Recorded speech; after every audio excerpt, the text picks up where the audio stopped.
আজ হুগলির আরামবাগে আসছেন প্রধানমন্ত্রী নরেন্দ্র মোদী। লোকসভা ভোটের আগে এ রাজ্যে প্রধানমন্ত্রীর এটি প্রথম সফর। ফলে তিনি কি বলছেন তা নিয়ে রাজনৈতিক মহল এবং জনমানুষও বাড়ছে আগ্রহ।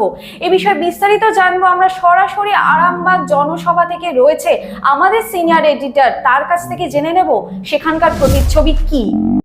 আজ আরামবাগের এই কালীপুর ময়দানেই জনসভা করবেন প্রধানমন্ত্রী নরেন্দ্র মোদী। যেমনটা আজকে প্রধানমন্ত্রীর কর্মসূচি রয়েছে, প্রথমেই তিনি আজকে সকাল 10টা নাগাদ অন্ডাল বিমানবন্দর থেকে তিনি ঝাড়খণ্ডে চলে গিয়েছেন এবং ঝাড়খণ্ডে জনসভা শেষ করার পর তিনি ধানবাদ থেকে হেলিকপ্টারের মাধ্যমে এই যে জনসভার স্থল আমি দেখাতে বলবো ক্যামেরা পার্সনকে, এই যে বিজয় সম্পর্ক সভা নামে যে মঞ্চ করা হয়েছে সেখানে তিনি আসবেন এবং আসার পর এখান থেকে তিনি কিন্তু বক্তব্য রাখবেন এবং সেখানেই আমরা দেখতে পাচ্ছি ইতিমধ্যে কর্মী সমর্থক তারা আসতে শুরু করেছে এবং ঠিক সময় যেমনটা দেয়া হয়েছে 3টে নাগাদ এই যে জনসভা স্পোর্টিং কালীপুরের যে মাঠ সেই মাঠে প্রধানমন্ত্রী বক্তব্য রাখবেন এবং তার জন্য প্রস্তুতি দেখতে পাচ্ছেন। একদিকে যেমন গোটা যে মাঠ সেটাকে যেমন বিভিন্নভাবেই যারা কর্মী সমর্থক আসছে তাদের কোনো রকম অসুবিধা না হয় তার জন্য বিভিন্নভাবে এখানে চেকিং করা হচ্ছে। আমি দেখাতে বলবো যারা প্রবেশ করছেন তাদের কিন্তু এদিকে আমরা দেখতে পাচ্ছি যারা প্রবেশ করছেন তাদের কিন্তু চেকিং করা হচ্ছে যাতে কোনোভাবেই কেউ অন্য কিছু রকম জিনিসপত্র যাতে না নিয়ে প্রবেশ করে। তার জন্য যারা প্রবেশ করছেন কর্মী সমর্থকরা তাদের এভাবেই কিন্তু চেকিং করা হচ্ছে। চেকিং করার পর তারপর তাদেরকে প্রবেশ করতে দেওয়া হচ্ছে। অর্থাৎ যদি তাদের হাতে কোনো ব্যাগ বা কোনো রকম অন্য কোনো জিনিস থাকে সেগুলো কিন্তু নিয়ে অ্যালাউ করা হচ্ছে না। শুধুমাত্র যারা আসবেন তাদেরকে খালি হাতে কিন্তু এই মাঠে সেই মাঠে প্রবেশ করা হচ্ছে।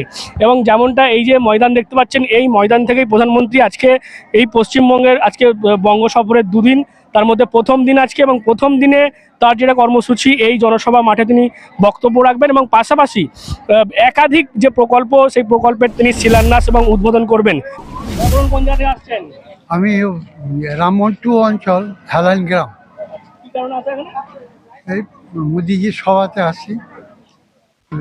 মানে কি আশা করছেন? মানে লোকসভা নির্বাচন তো ঘোষণা হবে, এবারে কি ফলাফল হবে বাংলায় বা কি আপনারা আশা করছেন? বাংলায় ভালো ফল হবে। কি কারণে মানে বিজেপিতে আপনি কি কারণে? বিজেপি আছি দেখে এনার মানে চলাফেরা নীতি ভালো দেখে আমরা ওই জন্য বিজেপি যোগদান করেছি। আমি হাজি সাহেব লোক বুঝেছি। আমার নাম হচ্ছে হাজি মুন্সি তোষদ্দক হোসেন। আমি পুরসুরো 1 নম্বর অঞ্চলের পুরসুরো 1-এর সভাপতি। আমার নাম দেলিওয়ার হোসেন মল্লিক। যে প্রধানমন্ত্রীর যে একটা ভাবনা চিন্তা যে সবকা সাথ সবকা বিকাশ, মানে সবাই উন্নতি করে, উনি দুই করেন। ঠিক আছে, দেশের মজবুত মানে যে প্রধানমন্ত্রী একটাই আছে সেটা হচ্ছে নরেন্দ্র মোদী এবং যোগ্যতম প্রধানমন্ত্রী। আমি আশা করছি যে ফল খুব ভালোই হবে।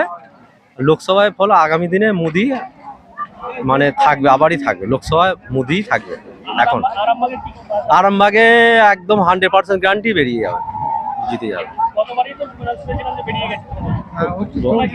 হ্যাঁ, সেটা একটা অন্য ব্যাপার ছিল, সেসব আমরা মানে সবই যেন রাজনীতি ব্যাপার থাকে, সেইটা কিছু কারণের জন্য একটু হয়েছে, কিন্তু আরামবাগে জিতেছিল। এবারে আশা করি সেই ভুলটা আর হবে না। এই জনসভা হয়ে যাবার পর তিনি চলে যাবেন রাত্রিবাস করার জন্য রাজভবনে এবং আজকের রাতে তিনি রাজভবনে থাকার পর আগামীকাল কৃষ্ণনগরেও তার জনসভা রয়েছে এবং সেখান থেকেও তিনি বক্তব্য রাখবেন। অর্থাৎ এই লোকসভা নির্বাচনের আগেই প্রধানমন্ত্রীর দুদিনের বঙ্গ সফর ঘিরে কিন্তু রাজনৈতিক মহলের যথেষ্ট একটা সাড়া রয়েছে এবং প্রত্যেকের নজর রয়েছে আজকের এই আরামবাগের জনসভা থেকে তার বক্তব্য কি থাকে। কারণ সন্দেশখালীর বিষয় নিয়েও তিনি বক্তব্য রাখেন কিনা সেই দিকেও কিন্তু সকলের নজর রয়েছে। পাশাপাশি লোকসভা নির্বাচনে এই বিজেপি কর্মসমর্থকদের যে উচ্ছ্বাস সেটাকেও তারা যাতে আরও নির্বাচনে ভালো করে কাজে লাগাতে পারে সেই বিষয়টা কিন্তু উঠে আসছে। এবং যেমনটা আমরা জানতে পারছি আজকেই কিন্তু বেশ কিছু জায়গায় প্রার্থী তালিকাও বিজেপি ঘোষণা করতে পারে, কারণ আজকে ভোরেই 3:30 নাগাদ প্রধানমন্ত্রী জেপি নাড্ডা, অমিত শাহ তারা বৈঠক করেছে এবং 20 জায়গায় কিন্তু এই বঙ্গের প্রার্থী ঘোষণা করতে পারে বিজেপি। সেই জন্যই আজকের এই আরামবাগের প্রার্থীকেও এই মঞ্চে দেখা যায় কিনা সেদিকেও কিন্তু নজর রয়েছে রাজনৈতিক মহলে। ধন্যবাদ। আমরা কথা বলছিলাম আমাদের সিনিয়র এডিটরের সাথে। বোঝাই যাচ্ছে দেশের প্রধানমন্ত্রী সবার শেষ পর্যায়ের প্রস্তুতি জোর কদমে চলছে। আজকে জনসভার সমস্ত রকম টাটকা আপডেট পেতে চোখ রাখুন ডিএনএন বাংলায়। ডিএনএন বাংলা, সবার মনে সবার ফোনে।